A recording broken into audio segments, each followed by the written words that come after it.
Agradezco mucho a los organizadores de este programa de formación el haberme invitado a participar, especialmente porque se trata de un evento, de un conjunto de actividades que están destinadas a la conmemoración del bicentenario de la campaña de Carabobo, que es decisiva para la independencia de nuestro país y de nuestra América.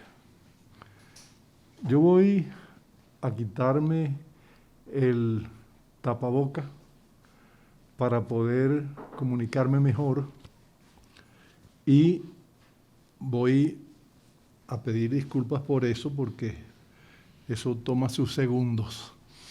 Pero en todo caso, hacemos el esfuerzo por mantener la bioseguridad.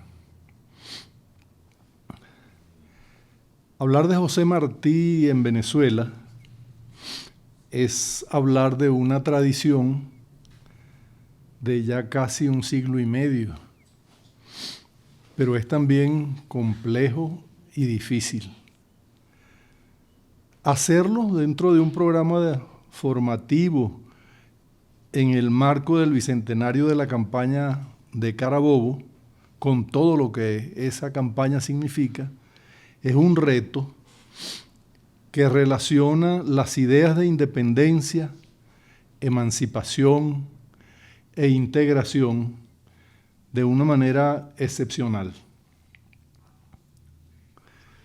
Martí es el autor de un extenso legado que abarca campos muy diversos.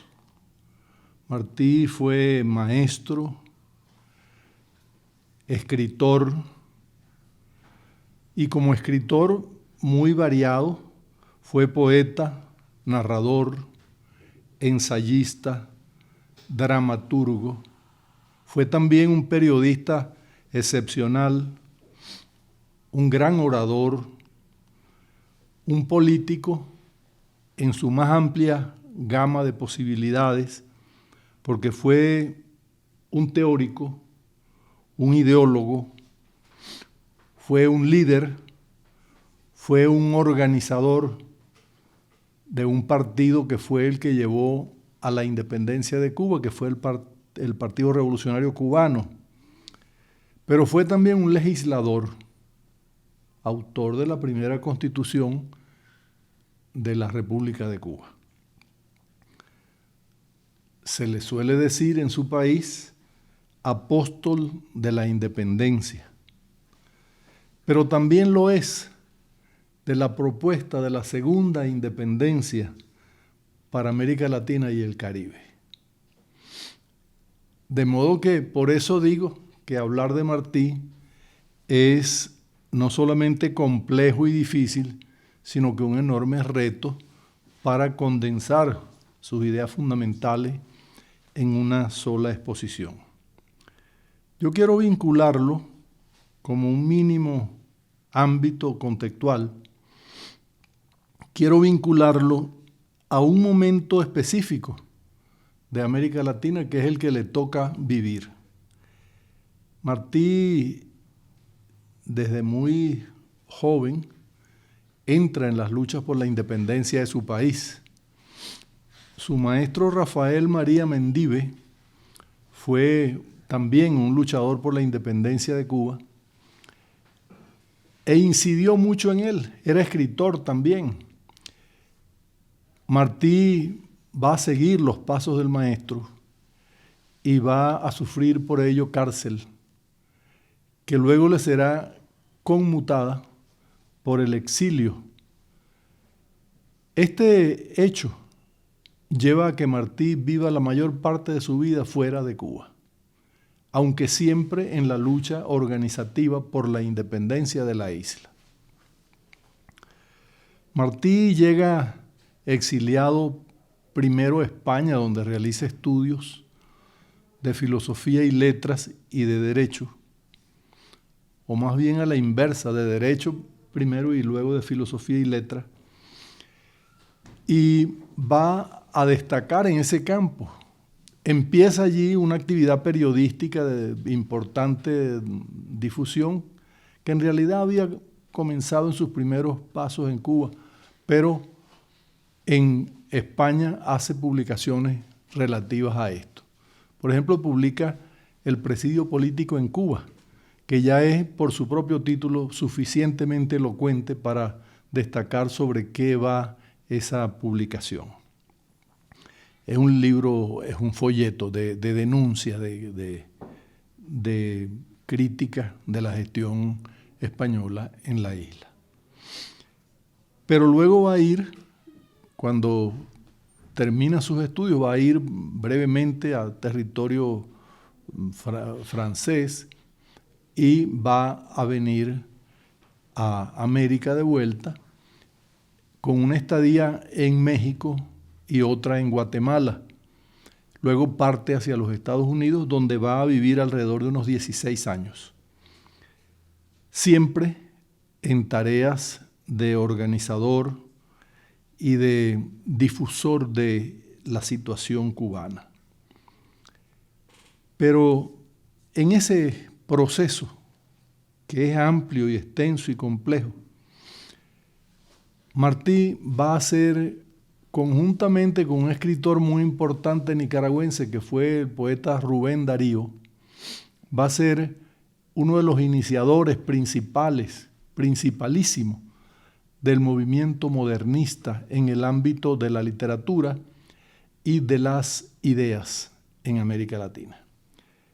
Yo agrego este detalle de la literatura y las ideas, en este caso, las ideas sobre las sociedades, la política y la cultura, porque es un aspecto que se suele destacar menos en lo que se refiere a ese movimiento modernista.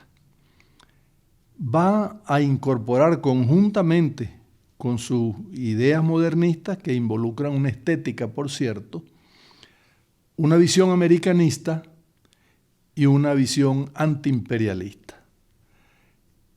Y va a ser, por un lado, la propuesta de integración de América Latina, y va a formular la idea de la necesaria segunda independencia de nuestra América, como él la va a llamar. Nuestra América es un ensayo fundamental y se inscribe dentro de esa etapa.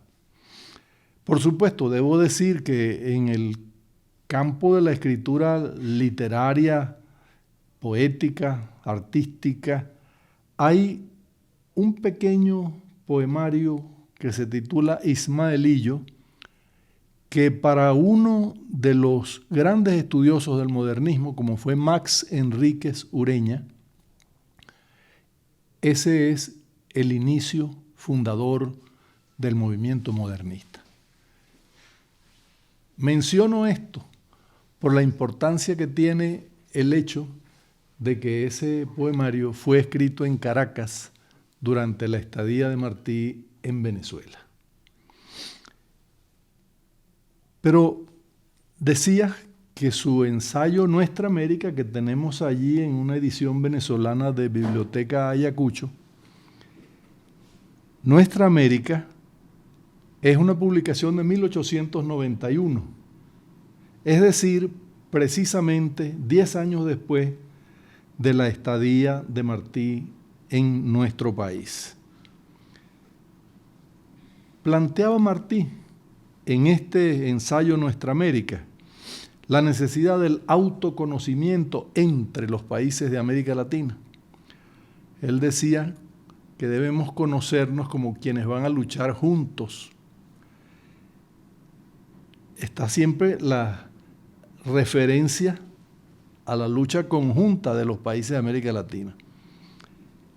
Por supuesto, entraña también una crítica al eurocentrismo que está en boga, que está en auge en ese momento en América Latina. Está en auge el pensamiento positivista con una visión muy determinista de una perspectiva que va a ser de algún modo la ideología que acompaña el proceso del liberalismo económico.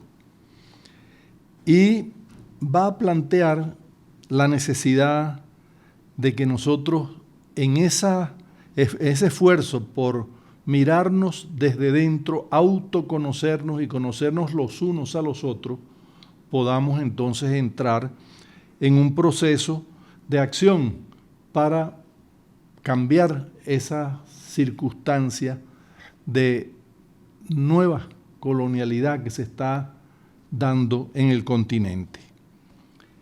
Este planteo de Martí tiene una otra formulación, porque la crítica al eurocentrismo, a la perspectiva desde los lugares hegemónicos del poder mundial, esa crítica la formula desde la idea de que siempre los factores de poder hegemónicos dicen la verdad a medias para que se ajusten a sus intereses y a sus necesidades.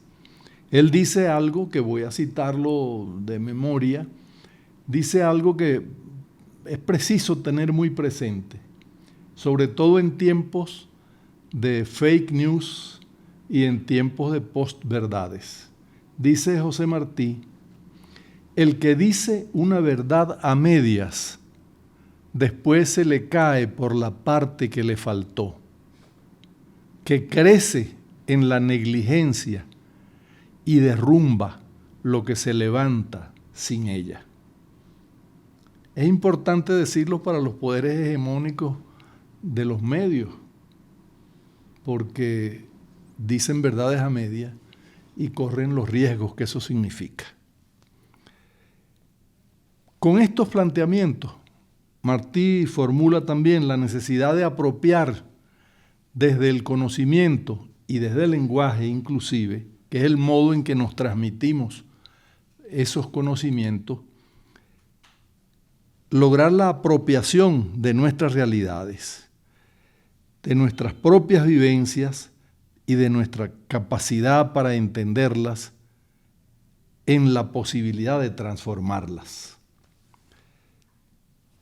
Va a plantear la necesidad de formular propuestas políticas desde las raíces, conociendo nuestra historia, como él dice, la historia de América desde los incas hasta acá, debemos de conocerla al dedillo, aunque no conozcamos la historia de los arcontes de Grecia, porque nuestra Grecia es más importante que la que no lo es. Esa visión de la historia desde la raíz es muy importante porque supone que es preciso conocer lo que se pretende transformar. Conocerlo desde el punto de vista histórico, conocer las sociedades, conocer las potencialidades de lo que él llama el hombre natural. Son los indígenas, son los campesinos, son los descendientes de españoles que habitan en territorios americanos, pero que ya son de nuestra América. De modo que allí va a integrar la idea importantísima de que la educación es un factor determinante. La educación para la formación no solamente de manera general de los pueblos y del hombre natural, como él lo llama, sino que también muy importante para la formación de los dirigentes. Dice, en pueblos de indios deben los dirigentes conocer las lenguas indígenas para poder entenderlos mejor y para poder buscar las soluciones que convengan a las mentalidades y a las peculiaridades esenciales que tienen esas poblaciones. Dice que entonces es importante que la educación apunte a la formación de los gobernantes y que no salgan, como él lo destaca en su ensayo, no salgan a inventar los jóvenes desde las universidades donde no estudian debidamente las realidades en que viven, ni tampoco los elementales pasos de la vida política, sino que salen a inventar, dice él, ¿no? Por eso pueden ser entonces gente que está copiando permanentemente modelos que llegan de otras partes. Pero también la educación debe ir a los pueblos. en eso es muy incisivo. No es solo en nuestra América donde destaca ese conjunto de propuestas, sino que lo hace también en otro nivel. Lo hace desde los Estados Unidos. Una vez que estuvo en Venezuela, se va a los Estados Unidos de vuelta. Desde los Estados Unidos va a hacer toda una serie de escritos que tienen que ver con la educación. En Venezuela había adelantado una idea, había tomado una idea, había visto en un mito, al que voy a referirme luego, un proceso fundacional.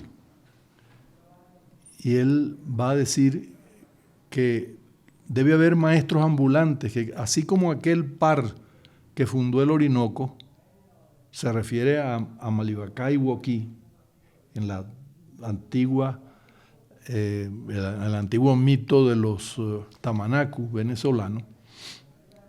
Así como en ese antiguo mito, Amalibaca y Woquí fundaron el Orinoco lanzando las semillas del moriche, y de allí nació la población del lugar.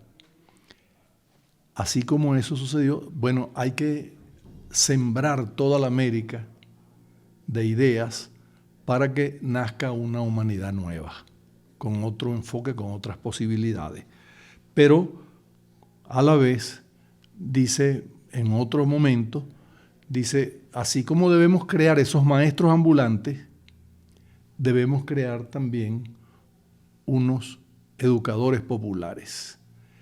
Digo las dos propuestas porque la primera era hacia el campo, a tecnificar el conocimiento del campo en el más alto nivel, en la práctica,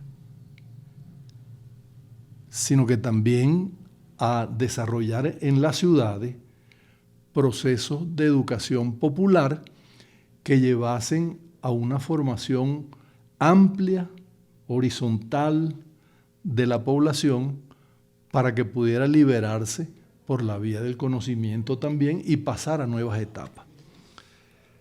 Martí da un paso muy importante dentro de toda esta perspectiva, porque Martí reconoce la diversidad étnica y cultural, por ejemplo, en tiempos en que la filosofía positivista no tenía ni por asomo eso, al contrario, era racista.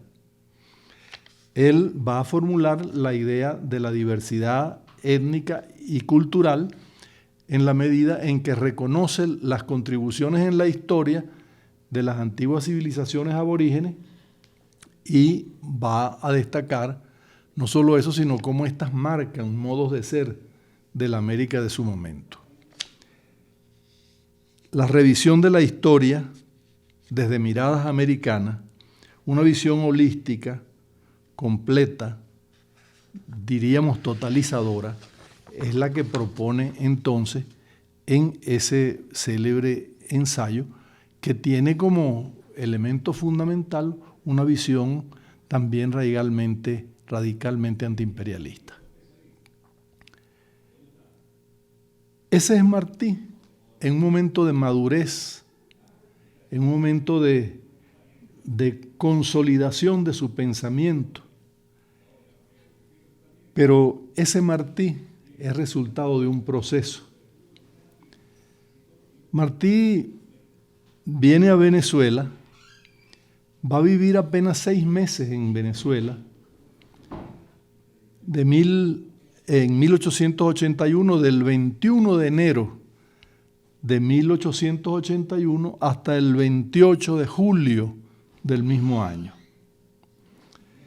En ese periodo, Martí va a dejar una huella imborrable que, si bien se estampa como huella en aquel año de 1881, se extiende hasta el final del siglo XIX, cuando él ya no está, y se traslada al siglo XX con distintas etapas que es necesario que se observen para comprender por qué la contribución de Martí en Venezuela y desde Venezuela es tan altamente significativa.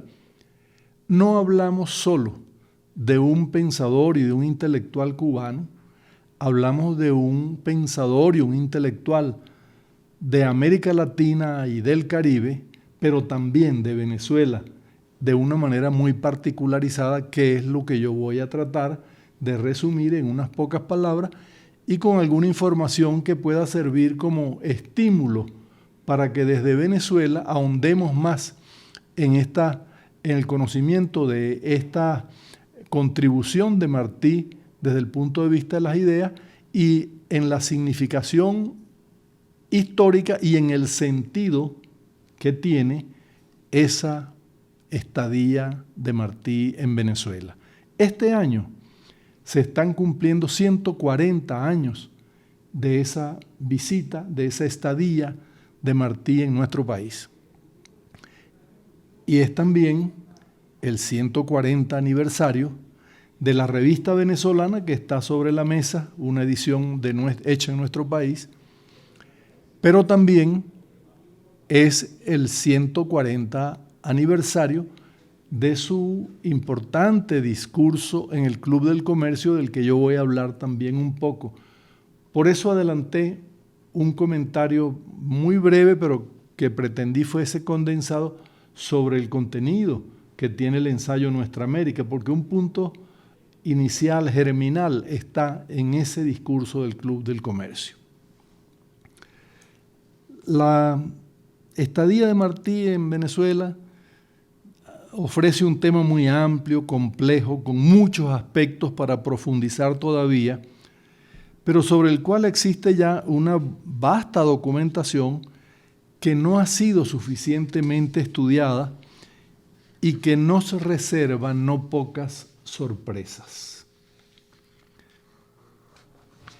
Voy a referirme a la estadía, pero quiero hacerlo a partir de una información que está publicada el 28 de enero de 1881 en el periódico La Opinión Nacional de Caracas, en donde se lee lo siguiente. Acaba de llegar Martí hace apenas una semana. Dice La Opinión Nacional: don José Martí, este ilustrado escritor cubano que en años pasados redactaba en México la revista Universal, se halla en Caracas, donde se propone fijar su residencia. Hemos tenido el gusto de tratarle en la visita que se ha dignado hacernos y se ha granjeado nuestras sinceras simpatías. Deseamos cordialmente que sea feliz entre nosotros para que adopte a Venezuela como su segunda patria, tan generosa y providente como la que le dio el ser. Así recibe Venezuela públicamente, a través de una noticia de prensa, la llegada de Martí a nuestro país. Este aspecto es muy importante destacarlo porque Martí se vincula inmediatamente como periodista. Y en esa vinculación como periodista, Martí va a comenzar una actividad de conocer mejor a Venezuela, de conocer de mano de algunos intelectuales mayores que él en ese momento, como por ejemplo Cecilio Acosta o como por ejemplo Arístide Rojas, conocer por un lado desde una perspectiva analítica, filosófica, y por otro lado desde una perspectiva histórica. Eso va a ser fundamental porque Martí viene apenas con 28 años de edad. Es un joven en proceso todavía de desarrollo en sus capacidades intelectuales. Viene en una situación de crisis personal, de separación de su pareja y de su hijo, que son todavía gente que sigue viviendo en la isla en Cuba porque allí tiene mejores posibilidades. Y por otro lado, en una situación de crisis política también viene, porque se ha producido el fenómeno de lo que se llamó la Guerra Chiquita, el acontecimiento de la Guerra Chiquita, en la que las fuerzas patrióticas independentistas cubanos fueron derrotadas. Y él viene, y lo dice en más de uno de sus escritos, dice que viene con esa herida, pues. Viene buscando definiciones para su propia vida. En algún momento escribe, yo vengo con un tanto confuso, dice, ¿no? Y está buscando abrir caminos para su propia madurez ideopolítica, pero también para su propia consolidación literaria. Anda buscando un trabajo para costear su estadía en un país cuya independencia había sido obra de Simón Bolívar, el libertador, del cual ya él tenía muchas referencias, conocía textos de Bolívar y venía pues a ver qué era una república independiente en América del Sur en la realidad directa y palpable. Venía en busca de la memoria de Bolívar, venía en busca de la realización de Bolívar. Y tiene mucho entusiasmo, viene tremendamente emocionado de llegar, él mismo lo refiere en sus escritos. Va a entrar en contacto con la realidad republicana resultante de la independencia y va a ver el proceso formativo de la nación venezolana republicana. Contrasta siempre en sus escritos con la circunstancia de Cuba, que sigue siendo para el momento una colonia, la última colonia de España en Hispanoamérica. Va a encontrarse con ciertas tensiones con el ambiente cultural, que está lleno de pugnacidades y de extravíos éticos que son estimulados y movidos por conveniencias e intereses particulares que a Martí le resultan, por un lado, repudiables y por otro lado, un tanto incomprensibles, porque está dándose una situación de construcción social y de edificación de una república que está en proceso de consolidación.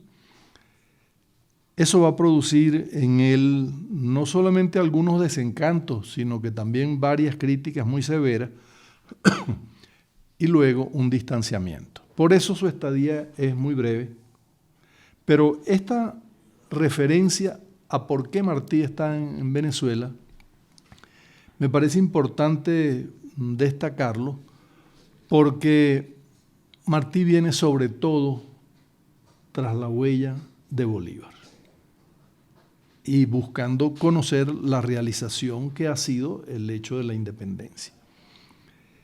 Este par de elementos va a tener confrontaciones, por supuesto.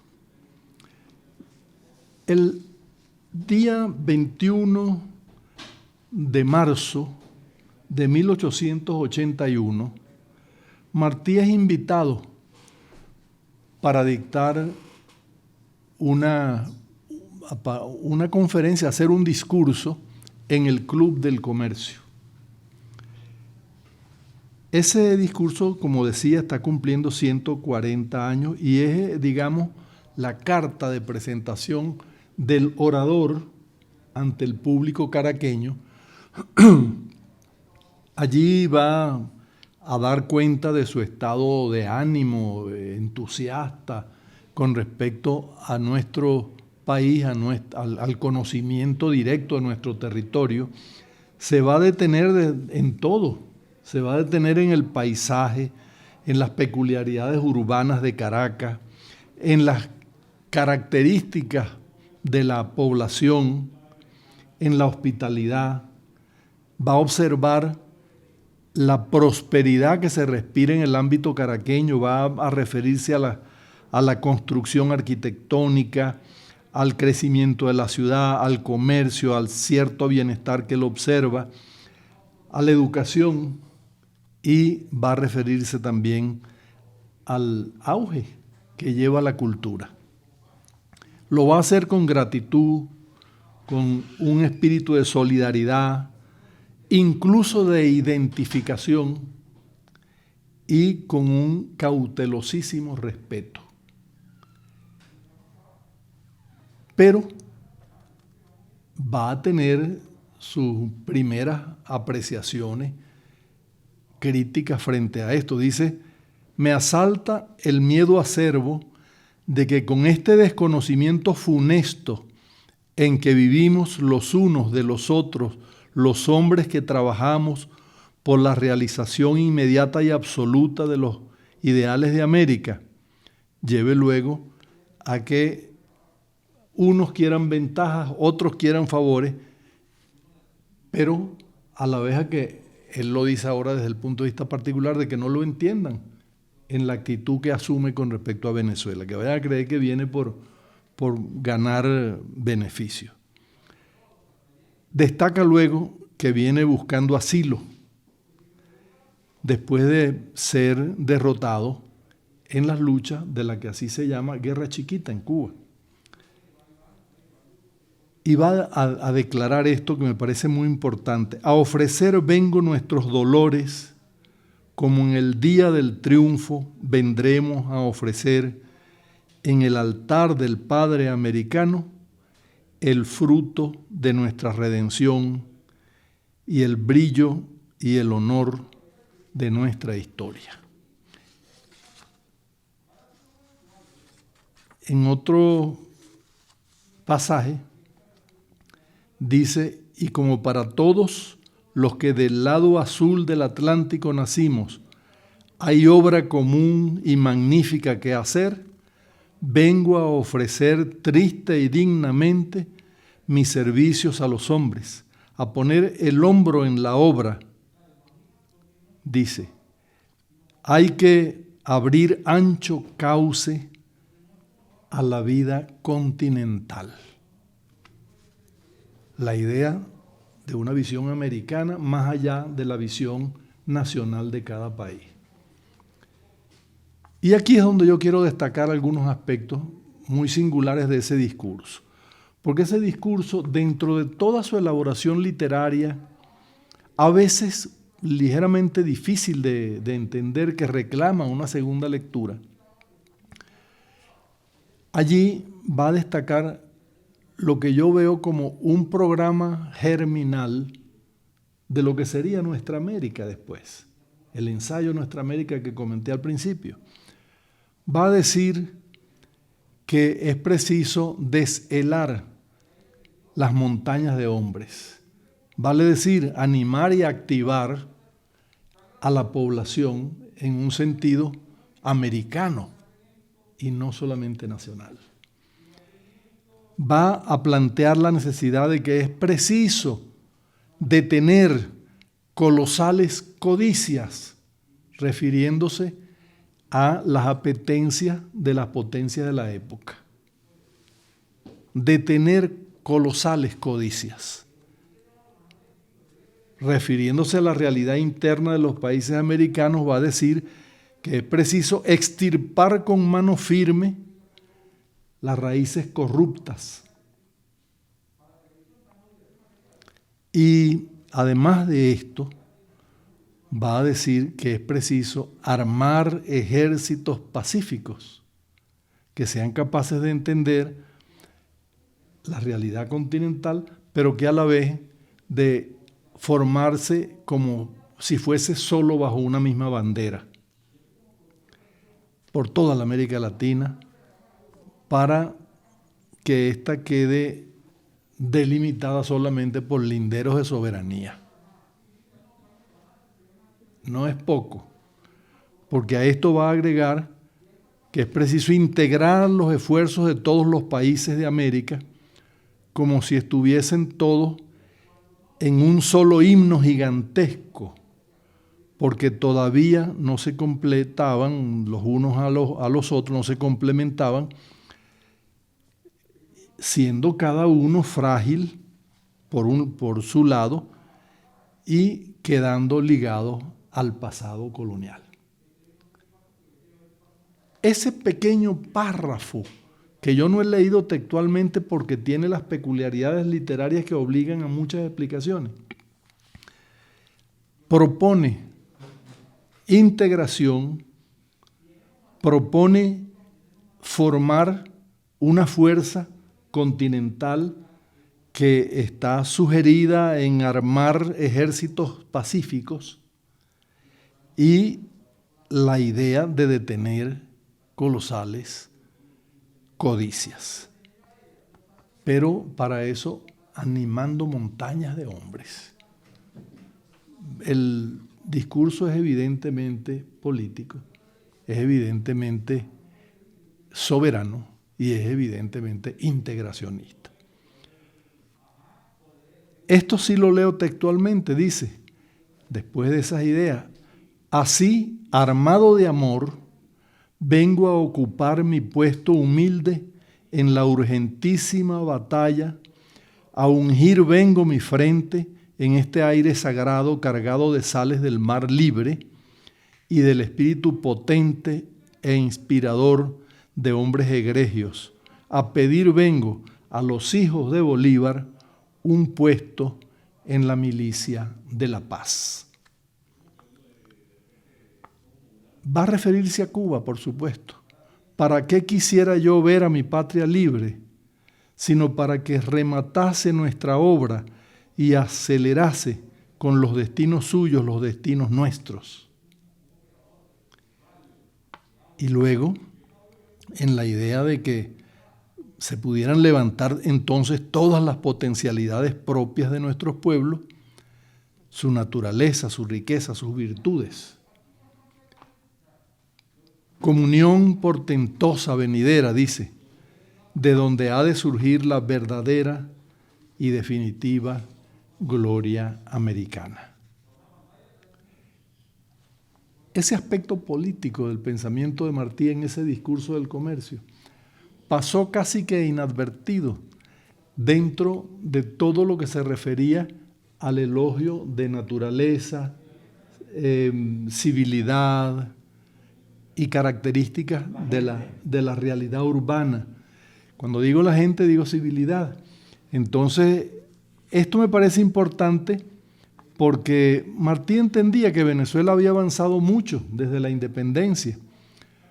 Lo veía primero desde Cuba, lo dice al final del discurso, dice, nosotros veíamos con mucho entusiasmo desde la infancia casi lo que estaba pasando en Venezuela, leíamos a los escritores venezolanos que podíamos, nombra varios, a Lozano, a Andrés Bello, en fin, pero también leían las noticias de lo que eran los próceres de la independencia, de lo que significaban, de la dimensión que tomaban en sentido continental, pero sobre todo veía que había, por ejemplo, un desarrollo en la comunicación social y los periódicos cobraban auge y todo eso. Y eso les parecía muestra de ejercicios libertarios. Y allí las ideas de los libertadores y de sus ejemplos heroicos. Ese Martí, conocedor adelantado de la historia de la realidad geográfica y cultural de Venezuela, se refiere muchas veces a los jefes indígenas de la época de resistencia anticolonial, por ejemplo. Se refiere al sentido histórico que tienen dos lugares que toca antes de llegar a Caracas, que son Puerto Cabello y La Guaira. Y a cada uno se refiere con algún detalle de tipo histórico fundamental. Y todo lo que dice, lo dice como envuelto en el ambiente independentista de los tiempos de la lucha emancipadora. Esto va a cambiar luego, porque Martí va a hacer crítica de la sociedad guzmancista, es Antonio Guzmán Blanco el gobernante, va a decir en una carta posterior, que es de 1884, dirigida a su amigo mexicano Manuel Mercado, va a decirle, hace como 3 años hice con la opinión nacional de Caracas lo que abandoné por ser condición para continuar aquella labor que consintiese en alabar en ella las abominaciones de Guzmán Blanco. La crítica no falta en el discurso martiano. Pero dentro de todo ese discurso hay también un conjunto de referencias que son capitales, todas dirigidas a enaltecer la figura del libertador. Bolívar es el ejemplo, Bolívar es la referencia central, Bolívar es el guía. Martí va a convertirse en el continuador y actualizador para el momento que le toca vivir del pensamiento bolivariano, proyectándolo como tal, pero además complementándolo frente a las nuevas realidades que le tocan a él en su circunstancia. Todo esto he querido referirlo casi que al detalle porque ese discurso tuvo un impacto social. La propia Opinión Nacional, el día 23, 2 días después del discurso, publica una nota en la que dice en un fragmento: el señor Martí es un gran orador y un gran poeta, formado por la naturaleza y educado por el arte. Tiene pues su puesto asegurado en esta tierra de los grandes oradores y de los grandes poetas. Martí se había ganado el favor de Venezuela, de la opinión venezolana. Estaba en el comentario cotidiano. Uno de sus discípulos, porque tuvo unos cuantos discípulos sumamente destacados en Venezuela, uno de ellos, Gonzalo Picón Febres, el primer historiador orgánico, digamos, de la literatura venezolana, uno de los pioneros de esa historia de la literatura, pero también de la historia nacional, José Gil Fortul. Hay correspondencia de Gil Fortul para Martí, importante.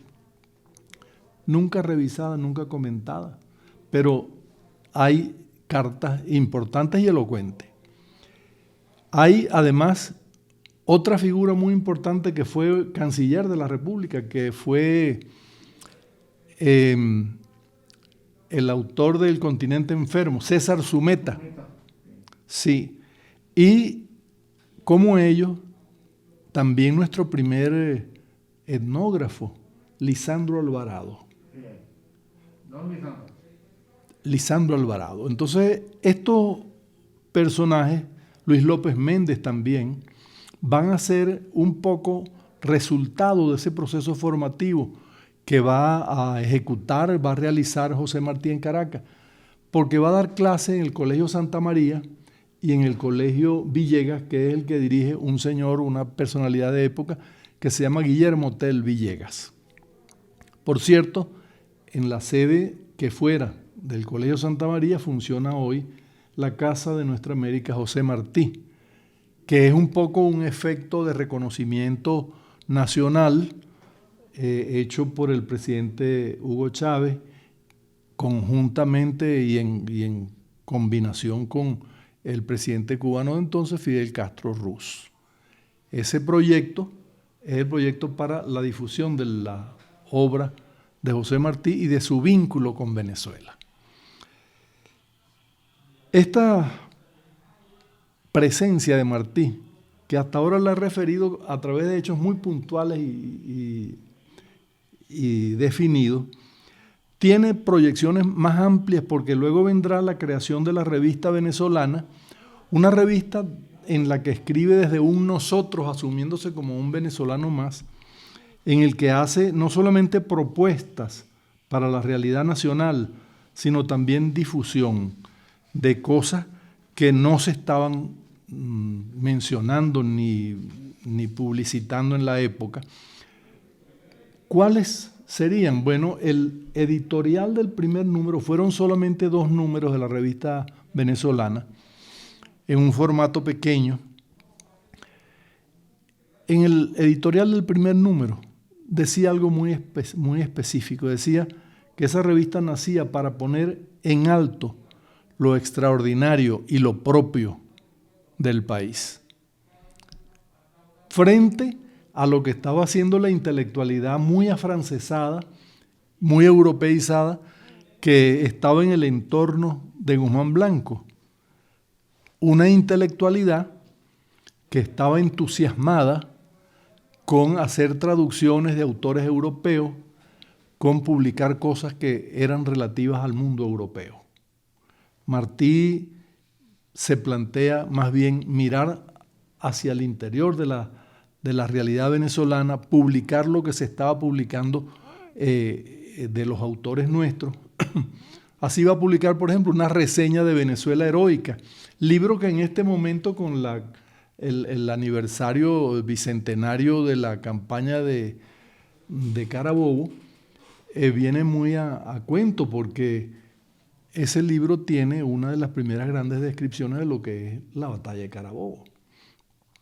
Entonces él reseña Venezuela heroica, pero reseña también un trabajo sobre los vocablos indígenas, aborígenes venezolanos, que preparó Aristides Rojas. De modo que está tratando de meterse en la raíz venezolana y difundirla. Va a escribir en esa misma época un pequeño artículo que se llama Manual del Veguero Venezolano, que tiene que ver con cómo conviene que se dé el desarrollo de la labor de los campesinos para potenciarlo.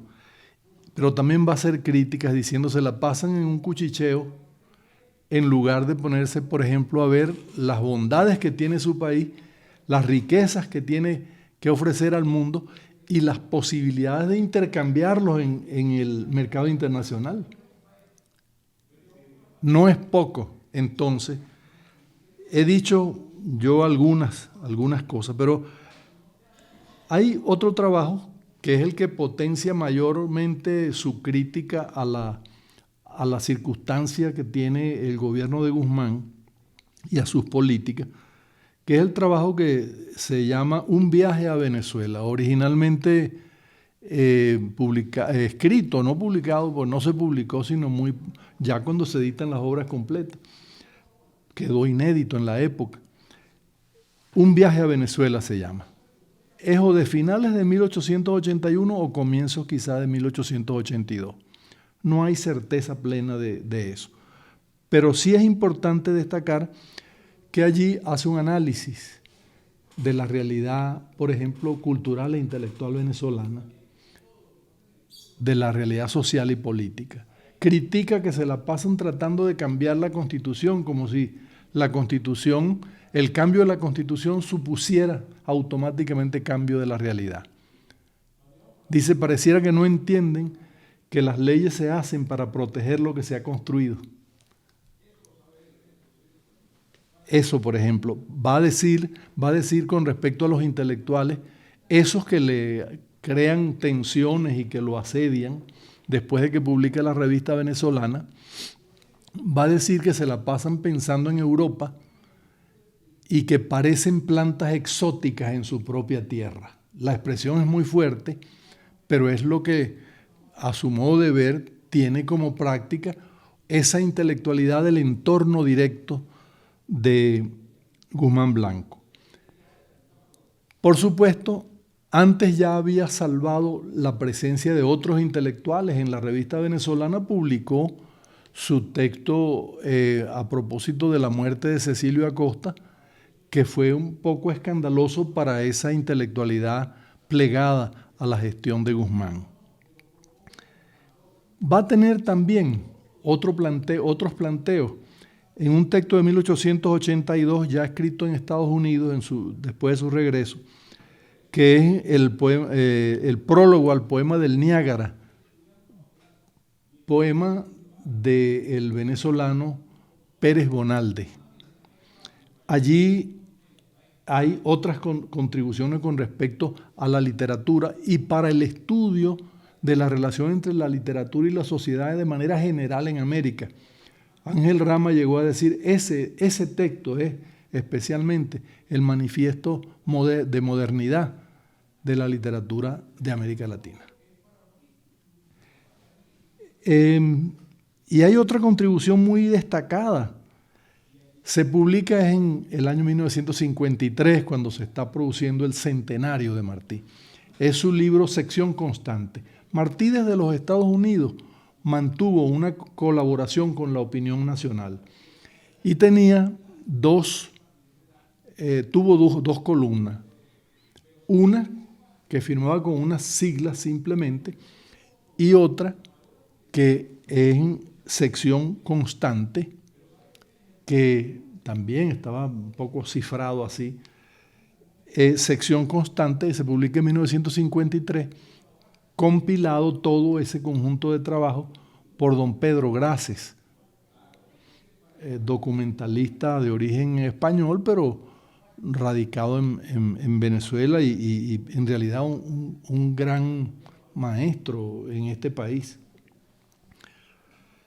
De modo que ese Martí que tenemos en Venezuela es el poeta, es el periodista, es el maestro, es el orador, pero también es el político, como pudimos ver en el discurso del Club del Comercio, en los comentarios que hacían. Ese Martí político será, como dijimos al principio, ideólogo, teórico, líder, fundador del Partido Revolucionario Cubano, legislador y el apóstol de la independencia, pero también el proponente de la segunda independencia para América Latina. Efectos de todo ese trabajo realizado por Martí en Venezuela, hay muchos, porque para este país y para el propio Martí, Venezuela tiene una gran significación. Primero, la mirada de Martí es como un elemento de medida de lo que sucedía en ese momento, visto desde una óptica no permeada por las tensiones internas. Y en segundo lugar, para Martí es el punto de partida. Lo han destacado así algunos intelectuales cubanos que han evaluado esa permanencia. Hago referencia aquí a uno que fue un gran amigo, maestro también, Salvador Morales Pérez, a Pedro Pablo Rodríguez y a Fina García Marrús, que reconocen, sus trabajos están allí, que para Martí es definitiva esa estadía en Venezuela para su maduración y para la formación de ese pensamiento que está en nuestra América y en los documentos de madurez. Él señala las críticas a los errores republicanos, a la necesidad de una segunda independencia, pero también al papel liberador que juegan la educación y la cultura. Reconocimientos a Martí se han hecho muchos. Venezuela está marcada por la presencia de José Martí. Ese primer reconocimiento con la invitación al Club del Comercio es muy significativo porque esa fue la primera actividad pública que hizo el Club del Comercio. Y eso no lo había dicho, pero es de destacar. Por otro lado, Martí llegaba en un momento de auge cultural. Se había creado la Biblioteca Nacional.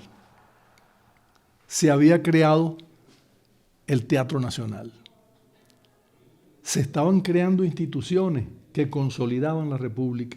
Martí ve todo eso, lo evalúa, lo comenta, lo dimensiona en una perspectiva que tiene con la amplitud de su mirada. Dice, y esto me parece muy, muy importante porque uno de los grandes estudiosos de Martí en Venezuela fue Santiago Queda de Ayala.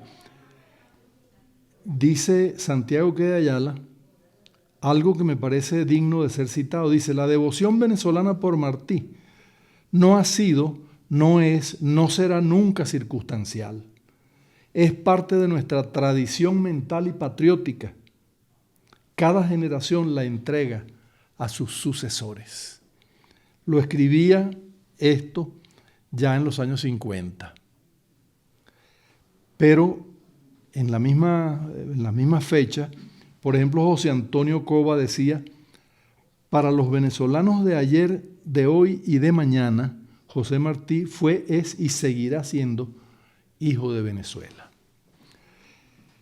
Este balance muy rápido que hago, no puedo dejar de cruzarlo con unas referencias que son de destacar. Por ejemplo, uno de los estudiosos principales de Martí fue uno de los que le dio trabajo en Venezuela, que fue Agustín Aveledo. Un nieto suyo escribiría un libro de tipo biográfico, publicado en 1938, que se llama Itinerario Biográfico y Emocional de José Martí. Allí hay mucha información valiosísima, pero en tiempos de Gómez, la Cancillería de Venezuela, con un prólogo de Santiago que hay allá, la publica Martí en Venezuela, un libro de textos de Martí compilados para dar a conocer qué pensaba Martí de Venezuela. 1930. 1942 se publica por la editorial Cecilio Acosta, Venezuela y sus hombres. Las figuras de Venezuela que llamaron la atención de Martí y sobre las cuales escribió, forman un volumen. Félix Lizazo es un historiador cubano el que lo recoge, pero lo publica en Venezuela, en la editorial Cecilio Acosta, que es emblemática de ese momento. 1942. El homenaje a Martí. ¿Quién era el cubano? Lizazo, Félix Lizazo. Okay. El homenaje a Martí es publicado en 1945, cuando es Mario Briceño Iragorri el presidente de la Asamblea Constituyente, y recoge discursos de MacGregor y un discurso de quien fuera una de las figuras fundamentales del derecho laboral en Venezuela, que es Rodríguez Cárdenas, poeta afrovenezolano, que se llama Manuel Rodríguez Cárdenas. Eso es lo que recoge ese homenaje. Pero desde el punto de vista institucional, en 1953, Venezuela financia y publica un libro para el centenario de Martí, publicado por la Embajada de Venezuela en Cuba, en la editorial más famosa de ese momento allí, que se llama la editorial Lex. Se llama Venezuela a Martí. Después se publica Sección Constante, el libro que compila Pedro Grace. Pero llegamos al tiempo presente. Hay muchas otras publicaciones muy importantes que no tenemos tiempo de aludir, pero en Venezuela se ha publicado mucho, abundante y valioso sobre la estadía de Martí en Venezuela y sobre su sentido y significación para nuestro país. Hay dos trabajos que yo quiero referir porque tienen una significación muy importante y están allí en esa mesa. Uno es el libro Martí, Presencia Revolucionaria de Martí.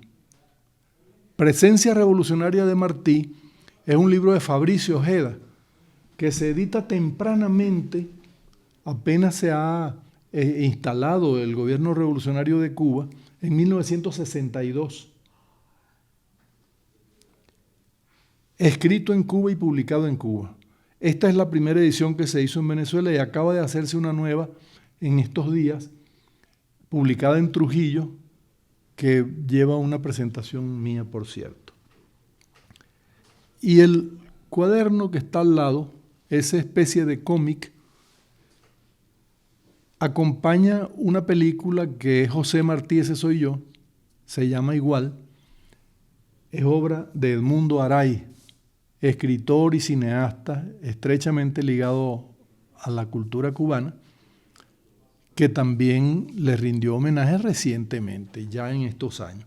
La creación de la Casa de Nuestra América José Martí es también una contribución elocuente por decisión del presidente Chávez. Y nos queda, dentro de todo esto, destacar que ese Martí es un Martí venezolano es un Martí que sencillamente responde a la petición del mismo apóstol cubano. Cuando encarta a Fausto Teodoro de Aldrey, el director de la Opinión Nacional, le decía: deme Venezuela en qué servirla. Ella tiene en mí un hijo. ¿Quién era el director de la Opinión? Fausto Teodoro de Aldrey, Teodoro de Aldrey. el director de la Opinión Nacional. Ese José Martí, de una obra vinculada a Venezuela, tuvo por la Asamblea Constituyente del año 45, por el Congreso, tuvo un reconocimiento de ciudadanía y se tomó la decisión de que la imagen de Martí debía estar en la Asociación de Escritores de Venezuela, así como debía estar también en la sede del Congreso. Esos son reconocimientos que se hacían a quien se reconocía como ciudadano nacional. El Colegio Santa María, como un anticipado a eso, también había hecho hasta un acto grande en 1913 para presentar un retrato de José Martí que iba a estar en una sala especial del Colegio Santa María, donde Martí había sido profesor de todos esos maestros venezolanos a los que hice referencia con anterioridad. Digo esto porque José Martí tiene una aceptación en Venezuela por encima de las diferencias ideopolíticas. Por ejemplo, de entre las muchas cosas que sería prolijo ponerse a detallar, el discurso del joven Jovito Villalba en 1928, en el carnaval de 1928, que se llamó la Semana del Estudiante y que era una especie de jornada especial promovida para hacer crítica al gobierno de Gómez. Era una alternativa desde la cultura, en todo caso. En ese discurso de Jovito Villalba, la referencia central que se tiene es José Martí. Se conserva el discurso, es un documento importante de época, pero es que al mismo tiempo, un poquito antes de eso, en sus conferencias a los tabacaleros de Cuba, el poeta Pío Tamayo, que fue el iniciador de la difusión del pensamiento marxista en Venezuela, hacía referencias muy importantes y destacadas a José Martí, asociándolo con el pensamiento del Libertador. Valga que menciono esto también porque Martí va a atravesar, incluso las diferencias ideológicas, y vamos a encontrar artículos de Juan Liscano, de Arturo Uslar Pietri, vamos a encontrar artículos de Briceño Iragorri, de Mariano Picón Sala, todos de un cercanísimo contacto con las ideas de Martí, pero también Aquiles Nazoa, que publicaría un libro en los años 60 que se llama De José Martí a Fidel Castro. Él además hizo una serie de poemas que están dedicados a reconocer a José Martí como una figura de importancia para Venezuela y continental. Termino con una referencia que me parece muy importante. Fidel Castro, tras el fracaso del asalto al cuartel Moncada, primer intento por la toma del poder que hace su movimiento, que será luego llamado el Movimiento 26 de Julio, va a hacer su propia defensa. En su defensa, Fidel va a decir que Martí ha sido el autor intelectual, de ese conjunto de ideas que condujeron al asalto al Moncada. Pero posteriormente, ya en sus últimos años, Tomás Borges, comandante del Frente Sandinista de Liberación Nacional, va a hacerle una larga entrevista en un libro hermoso que se llama Un grano de maíz. Y allí Fidel dice, ante una pregunta sobre lo que significa para él Martí, dice Fidel, para definir a Martí, lo expreso diciendo que fue un Bolívar del pensamiento político, la cumbre. Martí fue un fanático de Bolívar, digamos, de su grandeza y de sus propósitos. Esa vinculación es una vinculación de actualidad, como lo es el título directamente y el contenido mucho más del libro de Fabricio Ojeda, que se llama Vigencia Revolucionaria de José Martí. He querido traer esto a colación porque Martí es una presencia de hoy. En el discurso del presidente Chávez también era frecuente la referencia al pensamiento de Martí. La instalación de la idea de nuestra América en Venezuela es resultado de esos discursos. Y el surgimiento del neologismo nuestramericano también es resultado de esos discursos. Es Martí en presente. Martí, el más destacado continuador y actualizador en su tiempo del pensamiento bolivariano,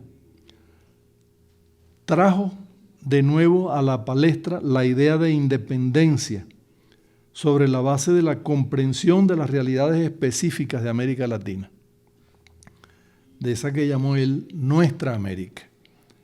Pero también trajo la idea de integración renovada, reforzada, y la idea de antiimperialismo. Esa carta dirigida a Manuel Mercado y una carta dirigida a su propia madre, un poco antes de caer en combate en Dos Ríos, en la lucha directa por la independencia de Cuba, dice que estoy otra vez en peligro de perder la vida frente a los Estados Unidos para que no caigan otra vez con esa fuerza más sobre el continente americano. Ese José Martí es al que hacemos referencia. El de América, del Caribe, de Cuba y de Venezuela.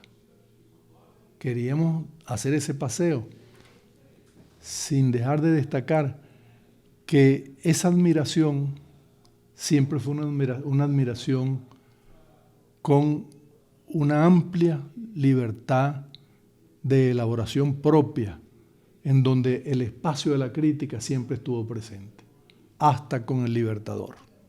Al Libertador lo llamó padre, al Libertador lo llamó gigante,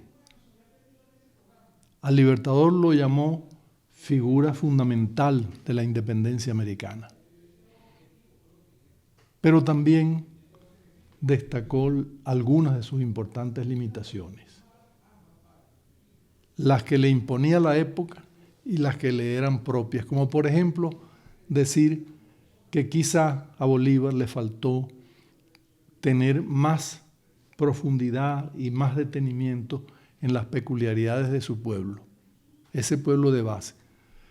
Y él decía, porque las circunstancias fueron tan enormes, las tareas tan grandes, que imponían límites, pero también porque no le venía de casta. Esas apreciaciones son muy valiosas, son muy importantes. En este libro que tuvimos ocasión de preparar, que se llama Bolívar Martí, Pensamiento, Vigencias y Convergencias, recogemos algunas de esas críticas con toda la documentación. Son discursos hechos en homenaje al Libertador, sobre todo en 1883. Esto me parece importante mencionarlo porque así como Bolívar, como Martí dijo de Bolívar, Bolívar tiene mucho que hacer todavía en América. Martí también tiene mucho que hacer todavía en América. Gracias.